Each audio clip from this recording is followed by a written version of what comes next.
Hi guys, how you going? I thought I'd do a quick video here for you today on how to set up a project from the beginning with more so a focus on setting up a site plan, which is an important part of what we do. So now let's have a quick look at it. What I'm going to do first is open from our template. So open our template file. What I usually do is go to the site plan and set it up from there. Now, one thing we have to do when you're setting up and bringing in an imported CAD file is orientate your view to true north. So you're probably asking, what's the difference between true north and project north? Well, project north, which it's usually set to on pretty much all your views, is the way the building's going to be orientated, the way that you want it to display on a sheet. So how it's going to be dimensioned and documented, just as you would on in a CAD file or even on old pen and paper. The true north is the actual north in real world. So the north is pointed up vertically in the view, and we orientate everything relative to that point. By default, all plan views are set to project north, but the site plan can be set to true north, especially for when we're setting this up. So that's what we're going to do. So let's bring in a site. So what I'm going to do is go up to Insert, Link CAD, find the file. Luckily I have one already here on my desktop that someone's been working on. CAD file. Now let's change that view so you can see it. So we've got the CAD view. Now here's a little tip for you. When you bring in the file, if you've already rescaled in AutoCAD, fantastic. If you have not and you've got the original survey, you can bring it in by millimeters. I guess most of us are used to bringing it in millimeters and working in that realm. So if you've already made that change in AutoCAD, use the millimeter option. If you've got the original, sometimes it's millimeter. The meters will work better for you. So what I usually do, depending, I'll preserve the colors in this option on all layers to come in. In millimeters, orientation doesn't really matter because we're bringing the file in. So I bring the file in, and hey presto, the file is in. I'm going to now orientate my view to true north. And this is the trick. The trick is orientating the imported file to the view you want it to be and then rotating your project north. It's a bit of a two-step process. So first off, what I'm going to do is unpin that, and I'm going to rotate the view, placing it by a point. Now I'm going to look for something that I can make vertical. So I'm going to pick that line there and that distance there. So that's kind of how I want it on the sheet. So I'm going to move this over here, so it's kind of in the center, right? I can pin that now. Now luckily, which is great, you always try to see if you've got this. If you've got the north point on here, it makes it so easy for you. So I've orientated the view. Now what I'm going to do is rotate my project to true north. So I'm going to go up to Manage, Position, Rotate to true north. Now by default it picks from the project base point. What I'm going to do is go by placed point, and I'm going to use this because it's already on there, and rotate that directly up. So it's going to go to 74.17. That's now orientated my project to true north. So now when I change or go to any of the other views, you'll see it's not showing because it's down lower. So what I could do is move this up to level 0 so I can see it. You'll see now in my view it's now the way that I wanted it to be.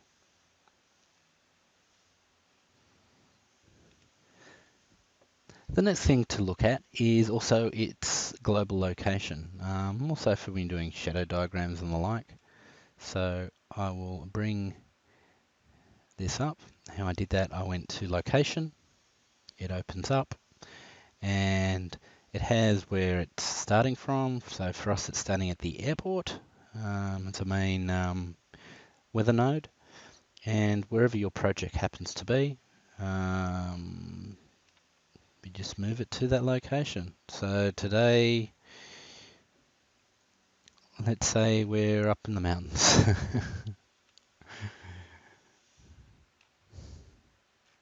It can be anywhere. But when you do set that, it obviously sets the latitude and longitude of that location and sets that file to that right spot, which comes in handy when you start to do your shadow diagrams and the like. So that's the first part of setting up our file. So now that we've got the site in, we've orientated it to Project North and True North, so it's on the page on how we want it to look. The next thing is the topography. Now there's a few ways of doing it.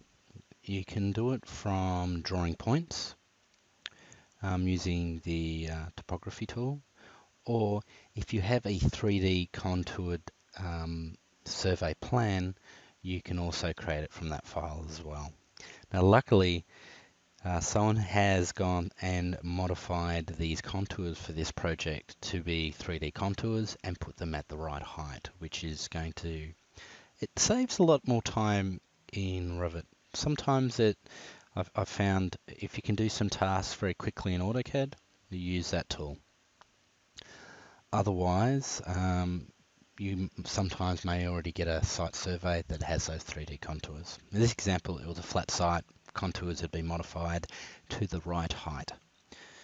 So by default, when the site has come in, it's come in at datum, so at 0 sea level, and those contours have been placed at the right height accordingly.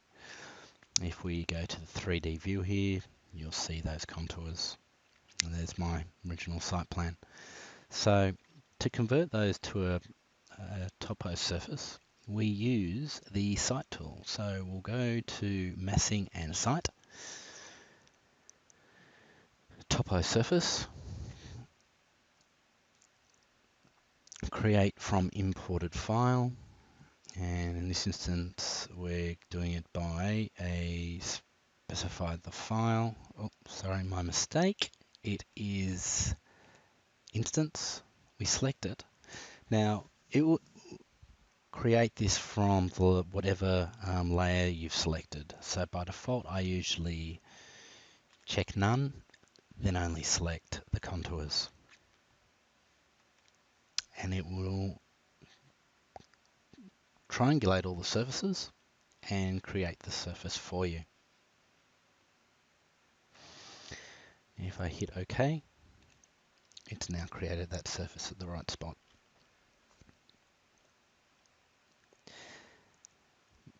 Now that I've done that, what I now know is that if I look at my section, section is here, that nothing kind of lines up. So what I can do, because I know it's way up in the air here, I'm going to take my section up so I can see what's going on. And I can move all my levels up. So you can do it a few ways. You can, what I usually do, what I found the easiest way is literally just going to each elevation and taking it up to where I need it to go, which is up there somewhere.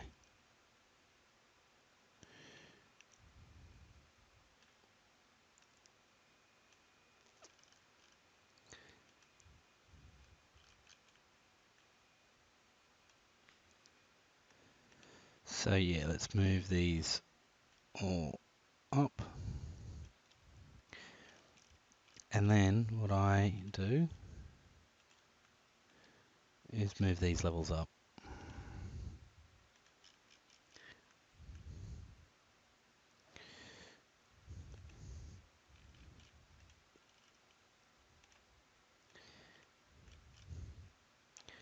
my section up like that as well. Boom. Because I really don't need to show each one of those anymore. And I'll do this for each, each elevation. So I know what's going on, I know what's right. So now that I've got that, what I can actually do, if I haven't already, I can get rid of that contour DWG. So I'm going to go to my insert, manage links, and remove the contours file. So I've just got that file and that file. I'm also going to move this up to my layer 0 so I know where that is. A bit easier to see. I'm working on the file. So a few little extra things. All it's done in terms of the contours is do it by the extremities of the contours we have. So sometimes, and most often, you need those to go past your site. We don't have that information, so in some ways we have to manipulate what we've got and make it as accurate as possible. As long as our site information is correct and the rest of it around the site, sometimes if you don't have it all, it has to be assumed. So to modify the site, I'm going to edit the surface. And what I've found doing in the 3D view is usually easier. And I try to pick the points on the edge. And I'm going to grab all those and move them out from the site that I know, a distance that I need. So I'm going to move. You have to do move first from the edge. So I'm going to go 15,000. And then I also then copy back within the space. The reason this is that if you've created the contours from the DWG file, it'll only allow the contours from the extremities of those lines to be created. We can't go outside that line. So I'm just going for this quick instance, just do these edges as well. Let's say at 3,000. I did it again. We want to select them and do a move first. And then a copy back. So they're also in the same spot. I think you get the idea.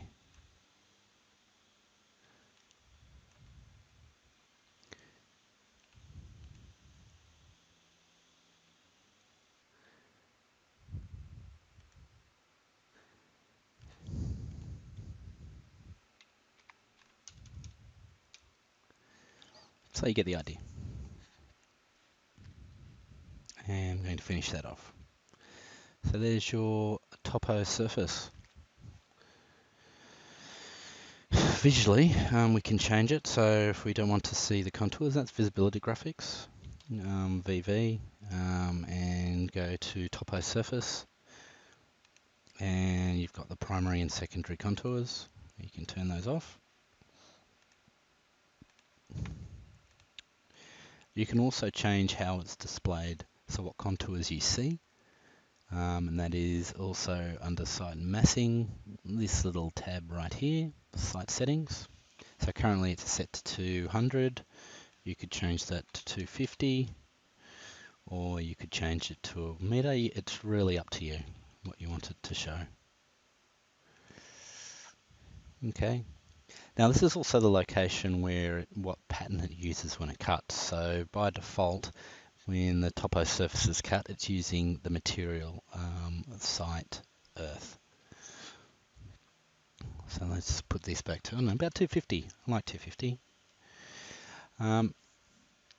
And you can also change the color of the contours if you're using those. And if you're going to do it as an overall, then the template we will change this to be more of a more suitable color. But what you can also do, if your file does look like this, you can go into your object styles and cancel that for the moment. go down to Toposurfaces. Where are you? T. And you can change its colors to whatever you want. And also its line work. I'm going to change that to maybe a hidden 2. Let's apply that. And let's make the other maybe a grey. Maybe that grey.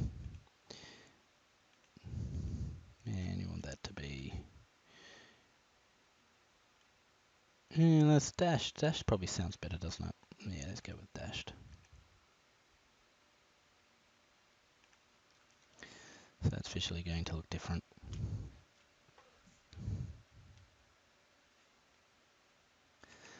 So the next thing you probably want is the property line to go around it, because at the end of the day, what we're trying to do is remove the DWG file and use just the BIM information if possible.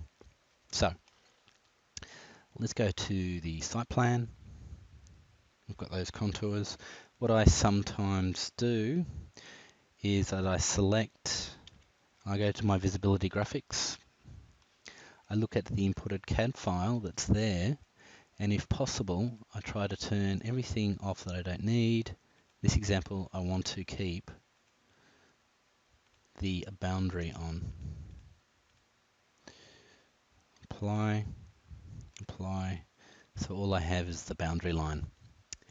Then I'm going to go up to site information and a property line, and I'm going to go by sketch, and I'm going to go around and create that property line from the DWG file.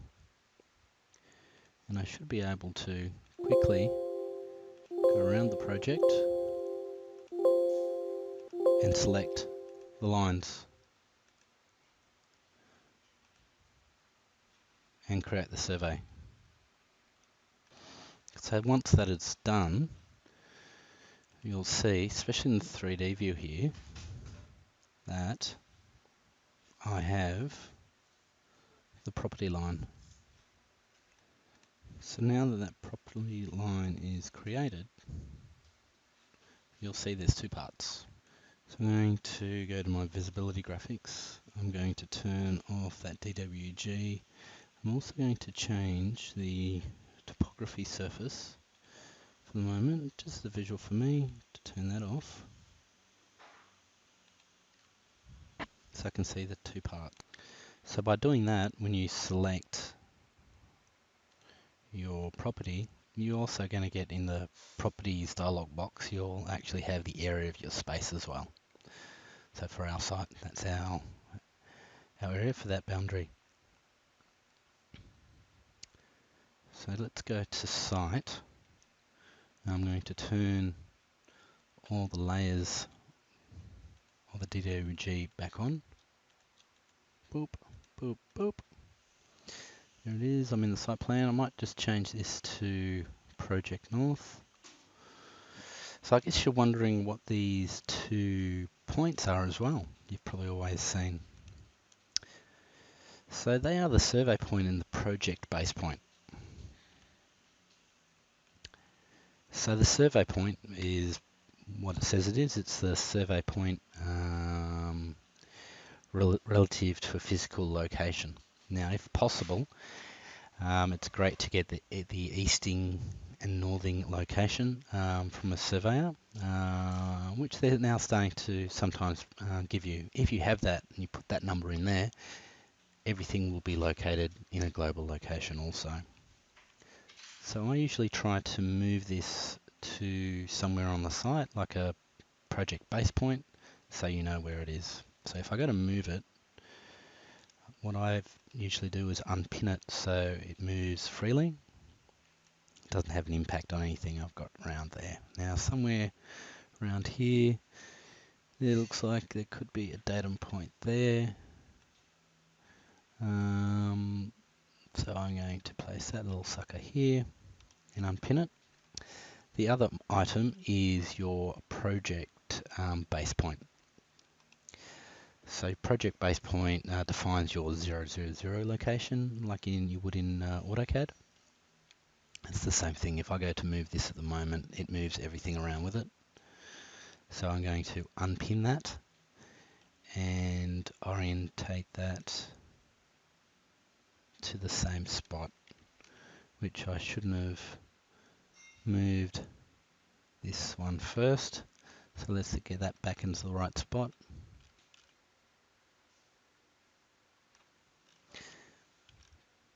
Right on there, unpin that and move this one also while it's unpinned.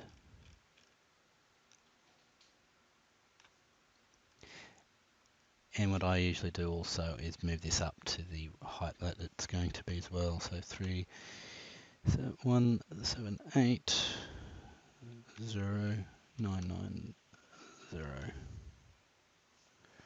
Well, and the same with that one. Pin that.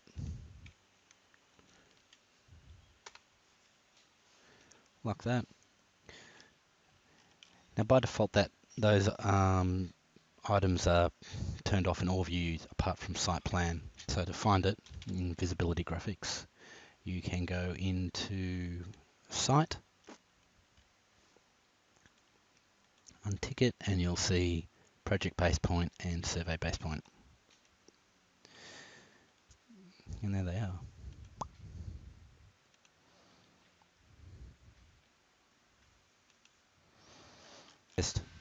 So a few other things you can actually do is divide your Toposurface so you can actually have it the same as your property line.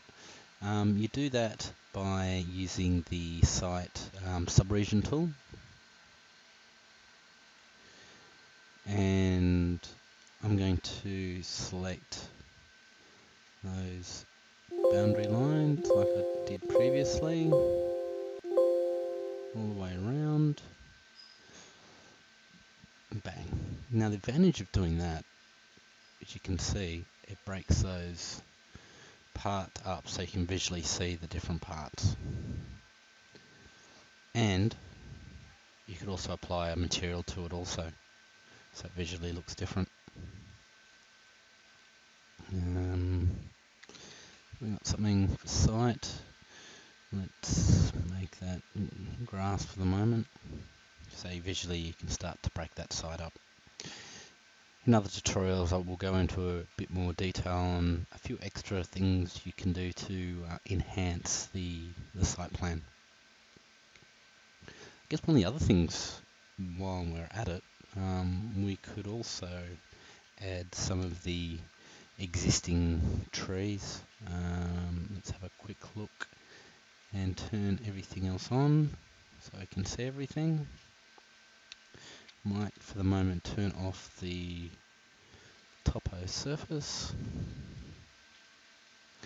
and we've got existing trees there, so we could actually bring in some trees so we can eventually get rid of all this information. So let's go to loading in a file. So I'm going to go to components, I'm going to load, going to go to our content. In this instance it's under assets, BIM GN 2017 families, and I'm going to go to planting and look for existing tree. It's going to come in, and it has multiple sizes there, from a 1 meter through to 15 meters. So you're going to be able to quite easily put your trees where you want them, and then start copying them around where you need them. So obviously that one's a bit bigger.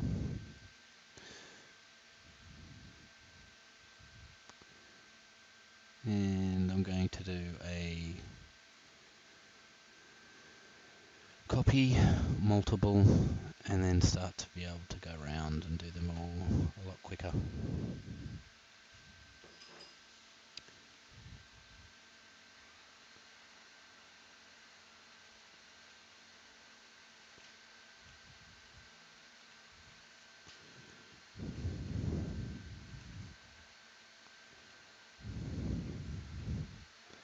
change them to the size you need. Take those bad boys down to about a 9, looks like.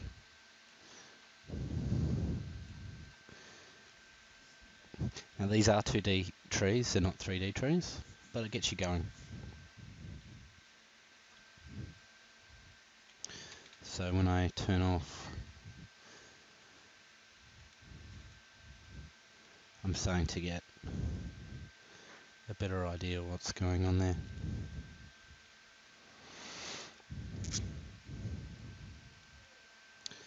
So guys, that is our how to bring in a site plan and setting up your file, where we've looked at inputting the CAD file, rotating to true north, and setting your project up, global location, better understanding of the survey point and the base point, your Toposurface and how it can be created, and also bringing in some content. So guys, I hope you found that helpful, and we'll continue on other lessons as we go. Hope you have a good day. Yeah, bye-bye.